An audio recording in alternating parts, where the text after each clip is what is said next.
With your permission, I'd like to get a little deep today. I'm going to keep it real as we're talking about the pursuit of hobby happiness. You ready? Then let's do it.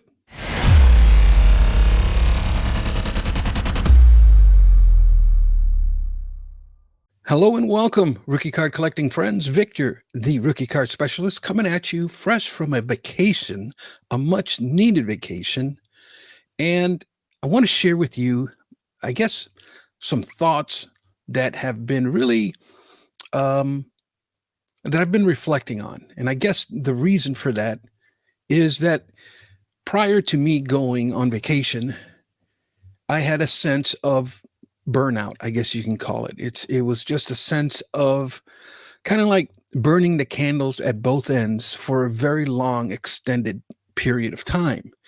And I think all of that caught up to me. And I was trying to create content in advance, pre-recorded and scheduled. That way, when I'm on vacation, I can still have content getting out there.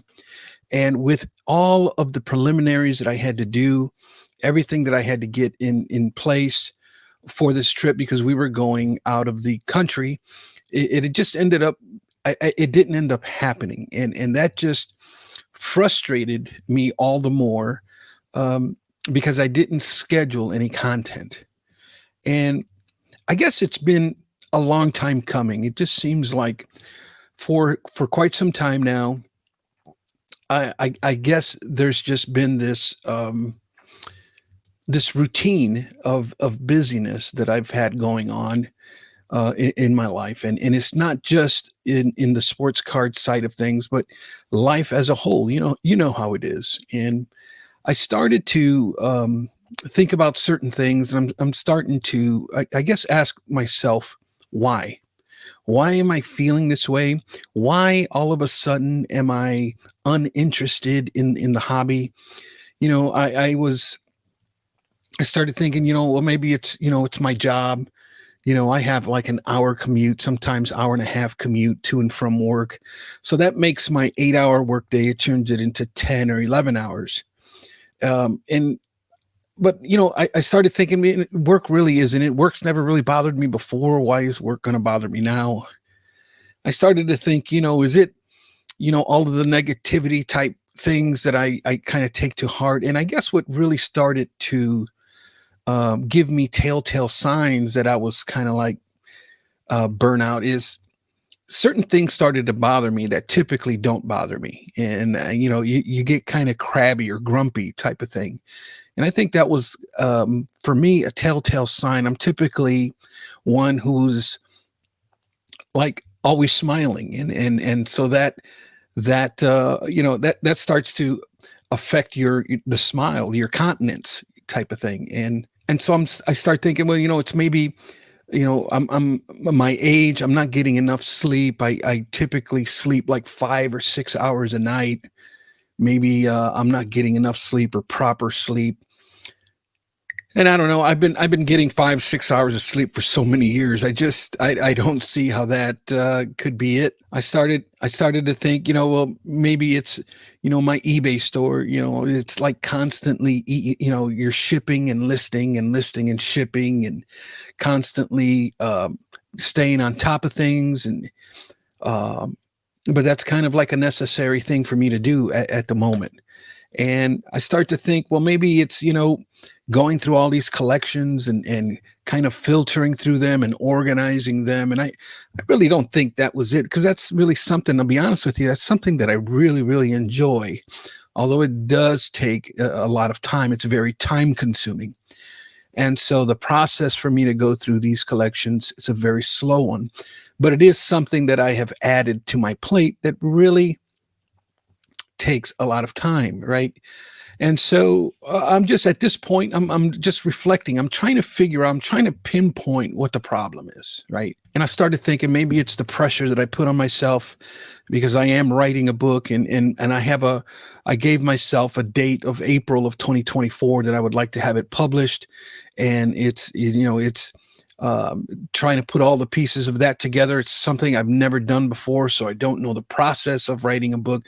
I don't know the process of self-publishing a book, and there's just so many steps that I'm learning as I go through all of this. That really, maybe it is an unnecessary pressure that I've put on myself, but an expectation and a goal that I do have nonetheless. I started thinking that maybe it's, my commitment to content creation, whether it's a bi-weekly podcast or a weekly video that I've committed myself to, or the monthly articles that I write for Hobby News Daily, and monthly guest hosts with Hobby Hotline, and guest appearances on several other shows. Maybe it's all of that is just catching up to me and affecting my overall state of well-being, I guess you can say.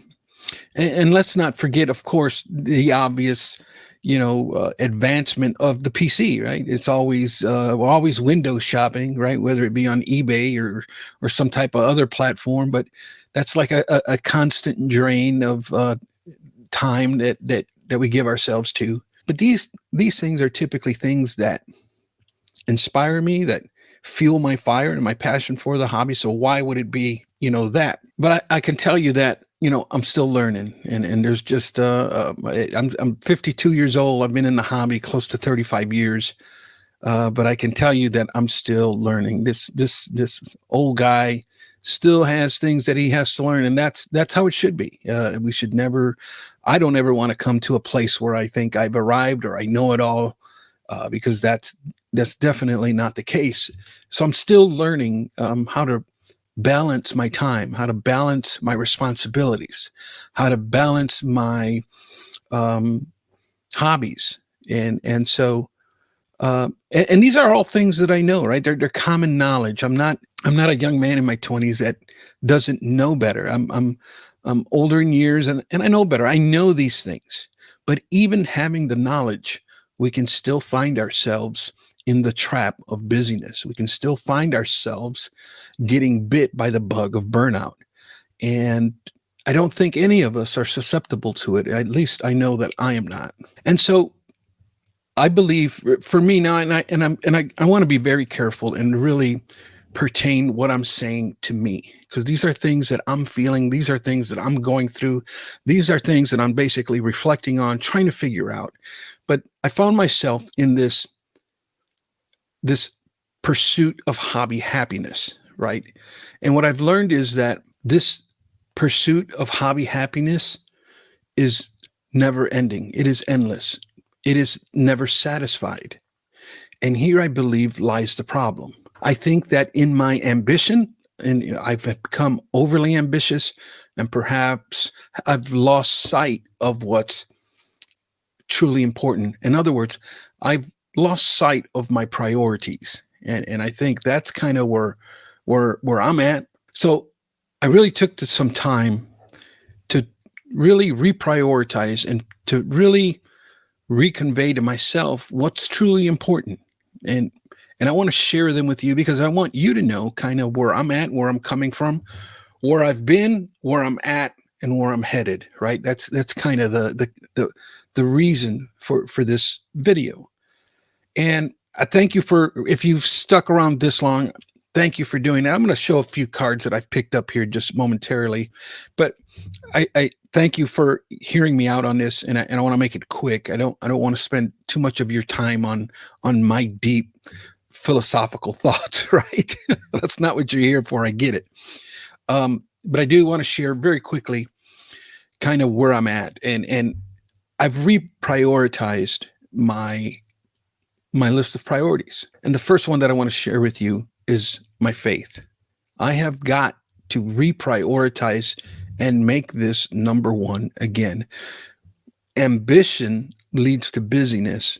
And when you're busy, when you're ambitious, things like faith are the first things to take a back seat.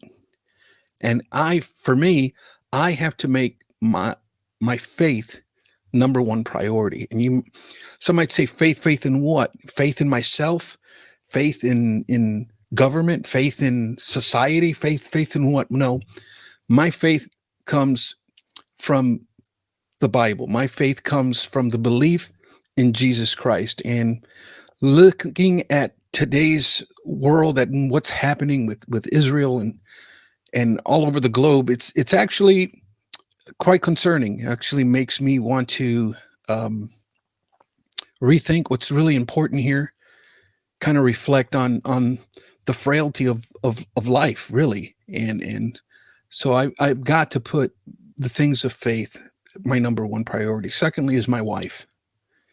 My wife is um, my relationship with my wife is extremely important to me, and I'm blessed to have a wife who's extremely supportive in what I do.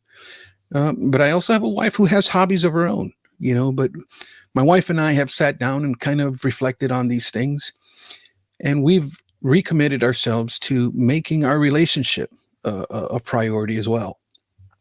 Thirdly, is my children.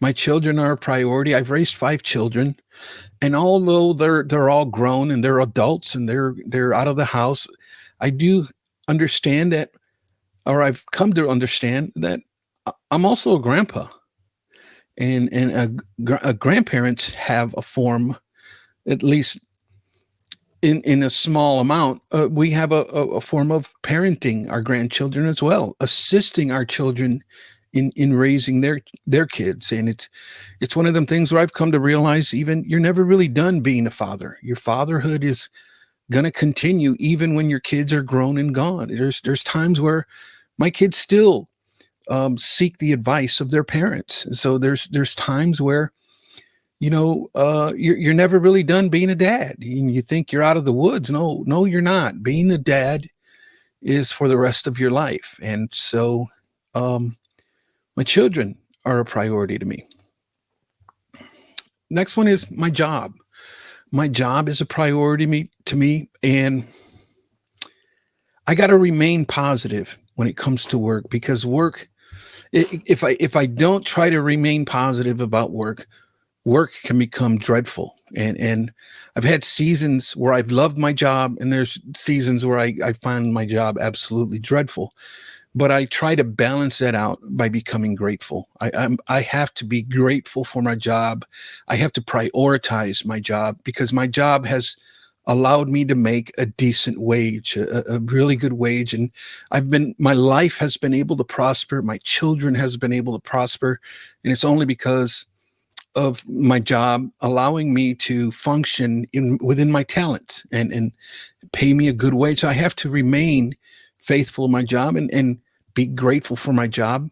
And my job has to be part of my priorities. And lastly, the fifth one that I want to share with you, my fifth priority is my sports card hobby. But I want you to notice in the position that this one falls in. This one falls in fifth place. This one falls in the bottom of the list. This is number 5 of 5. And notice the position of this one, where it's at. And that's deliberately done that way. Because if I'm not careful, this one will very easily become number 1. And when I put sports card hobby on a pedestal and I make it the number 1 thing in my life, it throws the other things in a different order of priority. And if I'm not careful, what I've done is I've allowed sports card hobbies to become the number 1, 2, and 3 things in my life. It will, if we're not careful, it will totally consume us. It'll totally consume our time. It'll totally consume our money. It'll totally consume our affection. And too much of anything is unhealthy. Too much of anything, there becomes an imbalance to where we put the sports card hobby on this pedestal and we give it all this attention, and it literally becomes like an idol in our lives. And everything is off balance. Our responsibilities, the things that truly matter, become off balance, and we start to feel disinterested. It's a way of really gauging kind of where we're at. And I sometimes wonder how many people actually leave the hobby because there's an imbalance of priorities in their life. And so They buy like there's no tomorrow, and then tomorrow comes and they have to sell like there's no tomorrow because they've overcommitted themselves and they find themselves in financial trouble. I've even heard of people divorcing their wives because the wife basically says, "Hey, your sports card hobby is consuming our lives. It is taking over our lives, and you need to choose whether it's going to be your family or your sports cards." And there have been people, from what I hear now, I don't know, but from what I hear is that they've chosen sports cards and they have chosen to take the path of divorce because they want to be committed and stay committed to what they're doing with sports cards. And that, my friends, I believe is a very unhealthy thing to be. And I need to, or again, I got to be careful with telling you, passing my conviction off to you. That's not what I'm doing here. I'm sharing with you my convictions, right? Um, but I have to be careful that I keep all five of my priorities in a nice, even balance, right? All of them should have priority. All of them should have my time. All of them should have my money and affection and a nice, even keel balance of all five. Too much of one is going to neglect the others. And that's a very fine line that we that and that's a very fine line that I need to walk. And this epiphany that I've had lately, it really comes by way of a vacation that my wife and I took. And I really did not know how bad my wife and I needed this vacation. It's been over 3 years since we've been on vacation. It has been pedal to the metal, whether it be work or content creation or what have you. It has just been like this train does not stop. It doesn't even stop for fuel, for crying out loud. And so we took some much needed time off. We went over to Miami for a few days. We never been to Miami. We wanted to check out Miami and really loved the culture there. We really enjoyed the food there. We went to this one place called Mofongos in Miami. It's over on Avenue 8, and it's fine Puerto Rican cuisine, and the food was so absolutely phenomenal. We went 2 days in a row. That's how good this food was. But just being able to disconnect, right? Remove all distractions, to get away and do something adventurous, to do something fun, to do something. And then we ended up going to a Royal Caribbean cruise where we spent a day at Coco Cay. It was an island where we basically just sunbathed all day, and it was just white sands, clear water beaches, just a beautiful setup, people waiting on you hand and foot. And it was just absolutely spectacular. Highly recommend anybody to go on something like that. Then we went off, got back on the ship and ended up going to the Bahamas, rented a tour bus, and they took us to all these fabulous locations in the Bahamas.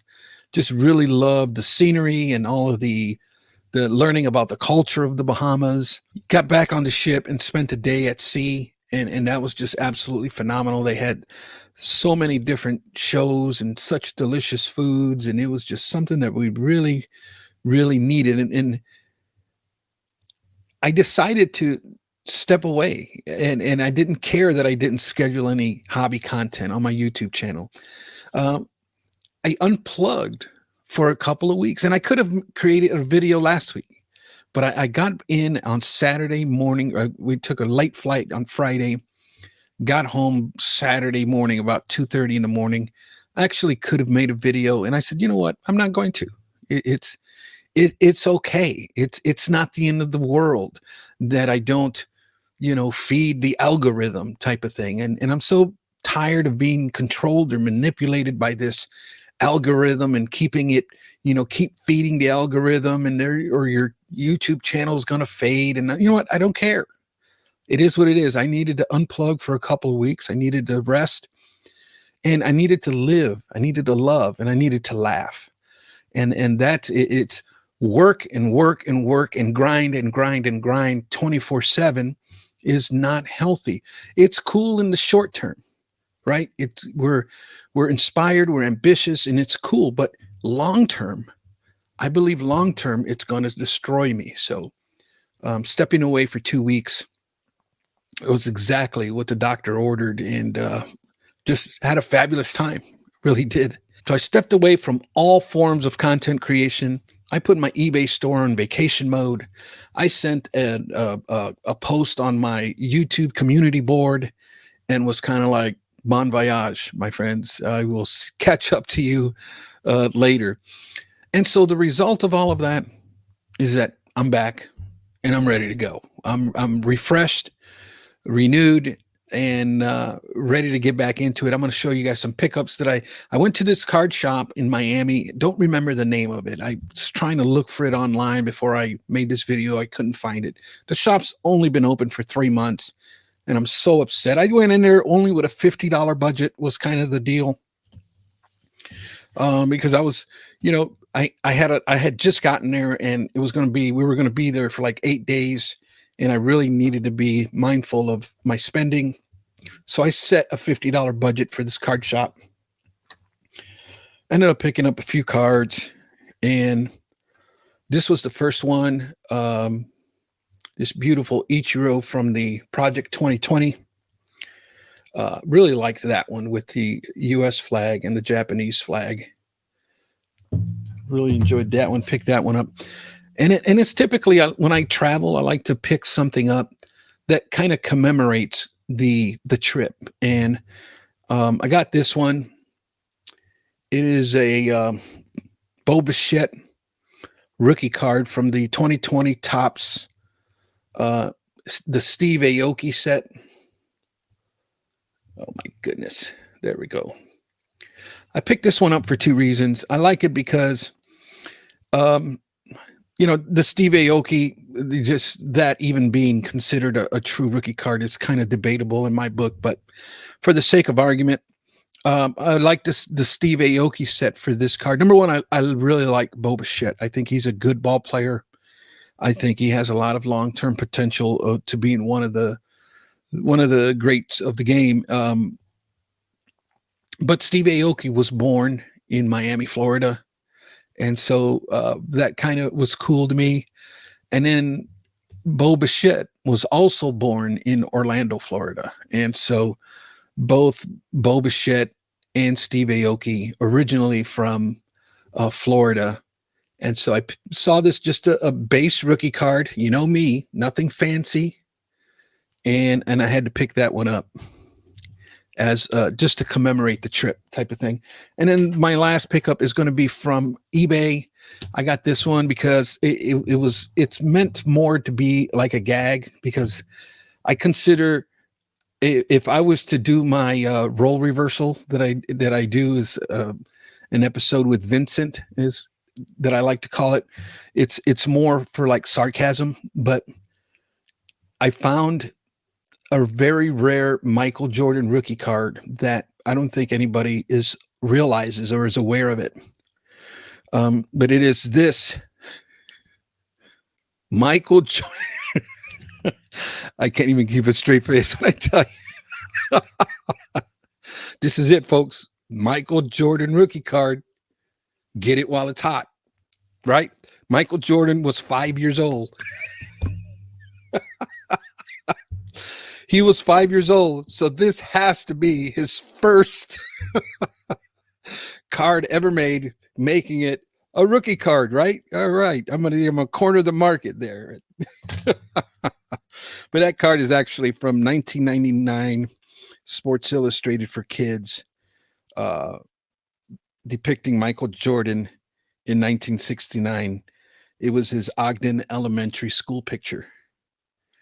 So I picked that one up, and more for a gag more than anything else. With all that said, guys, listen, that's going to be it for this one. I am back. I am refreshed, ready to go, kind of just wanting to share with you where I've been, where I'm at, and where I'm headed. I'm headed towards a lot of new content. I'm excited for what we're getting ready to get into. And as I always like to say, buenos nachos, muchachos, and I will catch you on the next one. The true Jordan rookie from 1985.